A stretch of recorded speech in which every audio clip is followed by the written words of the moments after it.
All right, and it's a foggy forecast, that's for sure, especially this morning. Look what's happening in Manchester Valley High School. You have to take my word for it this morning because that fog is just sticking around, not going anywhere anytime soon. Let's take you a little bit on a fog tour because that's not the only spot where we're seeing that this morning in Carroll County. We can see the fog around Hampstead. We see it around Westminster, Uniontown, Tawnytown, Dennings this morning.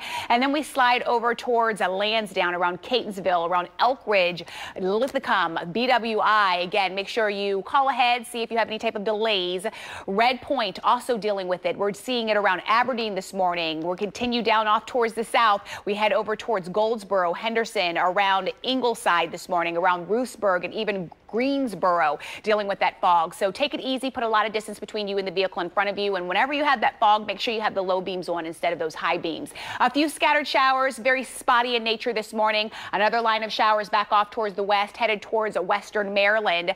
And as we go into the afternoon, we will have more showers and thunderstorms, and some of those could be on the heavier side of things. With that, we actually do have a flash flood watch that goes into effect this afternoon around 2 o'clock and lingers until tomorrow at 2 o'clock in the morning. So we will have a rough go of things. Again, the potential for flooding is there. We're on saturated ground, so just any amount is going to cause problems for us. Once again, watching this warm front that continues to work its way off to the north, and with that, that's going to be the trigger as we go through the rest of today. That Muggy meter is on the high side of things. We're just saturated.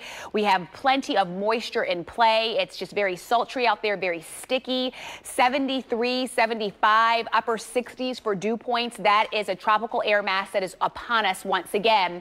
Look at what's happening as we head towards this evening. So you can see some of those heavy thunderstorms. When you're seeing those reds and those oranges, that's some heavy rain that's going to be put down. And remember, we don't need a whole lot of rain anyway, but on top of it, we're definitely going to be talking about that flooding concern. Now, this will go the next several days that we'll keep the chance for the rain in the forecast. But more importantly, as we head into Saturday, we do have the potential for more rain. So if you're headed out to the Baltimore 10-miler, watch out for that. Once again, over the next 3 days into Saturday, this is how we could add up, possibly up to maybe 5 inches in some spots, not out of the question. Now let's get a